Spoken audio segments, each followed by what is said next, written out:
Well, if you made it all the way to this point, you've got a pretty good idea of what you got to get into. This is actually the center bit of the joiner here. Here's where the pulley would go to spin the cutter wheel. And in order to change this, I found the easiest way was to just take it off the base and put it on the sawhorses here, because there's two bolts that go up underneath in here, and that's what's keeping this bearing runner in position. So pretty much you can, I've already taken this apart, but just to show you, take those two bolts out, this cutter head assembly will come up, and then you'll have a bearing in this end, and I'll show you how to take that off.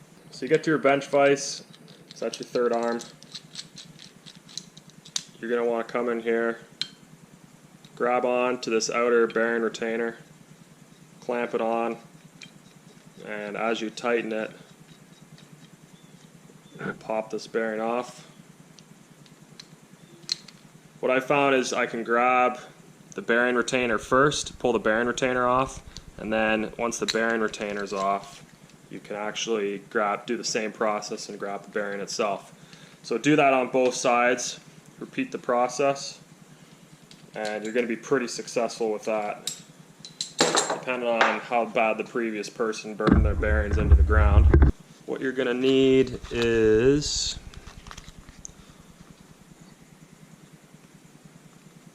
a 6203, is the large one on the pulley side, and a 6202. New bearing retainer here. I don't know the actual technical name for this. I call it a bearing retainer. Place the new bearing inside, and it almost, hear that? I can almost press it in. So I got the soft jaws in here.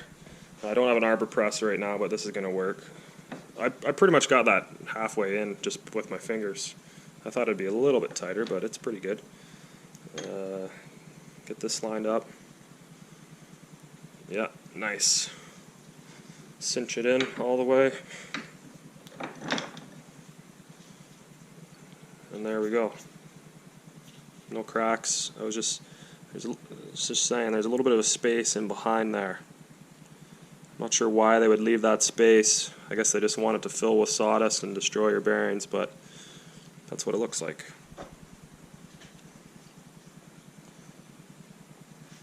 This is the little end. I've got this shaft cleaned.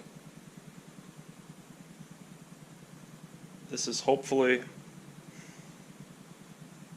going to press in on the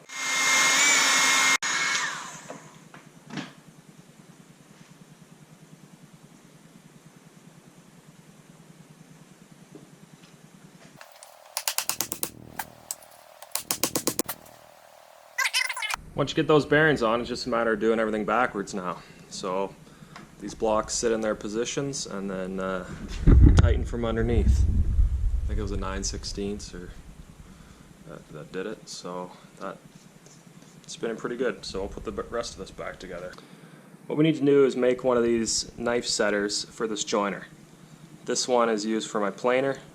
It's obviously too long to fit here.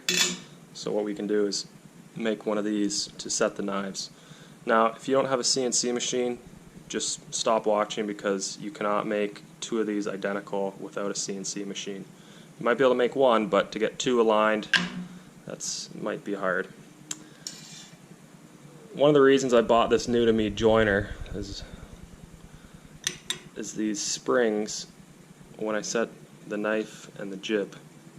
So these springs here will push back against the knife blade. I see I have some resistance there.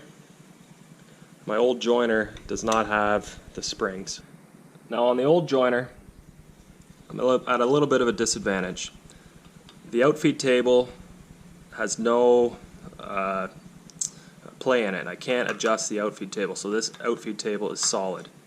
And if you want your joiner to perform correctly, you need these knives to be at the perfect height of the outfeed table.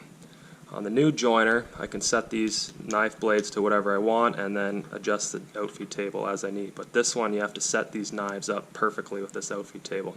Now you can see here, they actually have jack screws in behind, and it's a coarse pitch thread. Right now this blade's a little thin. It's about as thin as it can go before needing to get a new one, but it's a coarse pitch thread, so even the tiniest adjustment, it's a little loose. This is almost 40 years old. You cannot get these knives set perfectly, and you can't use the tool because there's not a spring there. So I just wanted to show you the difference there.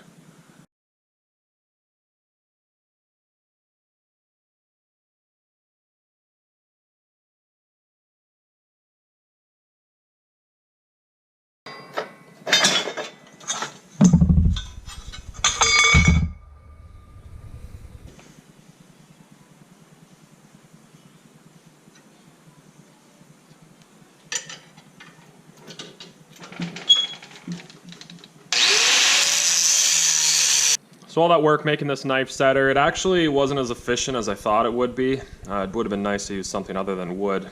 As you can see, the outside radius here will go against the outside of the knife cylinder, and then the inside radius will hit up against the knife. So if I get this in a better position, you can see sort of how that would work and how it would fit together. So you hold it down with your finger and then use a wrench to tighten the clamps. What I actually found a better way was I used a dial indicator. You can use a dial indicator to determine the top dead center of the cylinder. You can see there it's at roughly 45 there. So I put a mark on your cylinder. Then I ended up making these two hardwood blocks. I put some magnets in there. I have a mark here for the edge of the outfeed table, and then a second mark where the top of the knife blade should be. So you can set this up, set your knife in the cylinder, set the two lines up where the top of the knife should be, and that's going to be top dead center.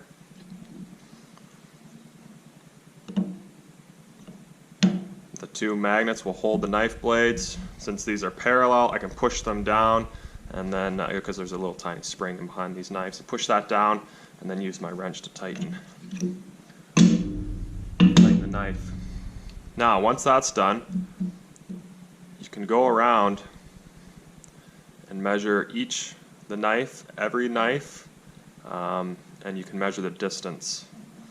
And that's a little finicky job, but as you rotate the cutter head, you go to each knife, you can just see on the dial indicator if they're out by a couple thou. I dialed it in to, I think they're within 2 thou, 3 thou each. The table's set about 2 thou below the top of the knife, so I'm not getting snipe.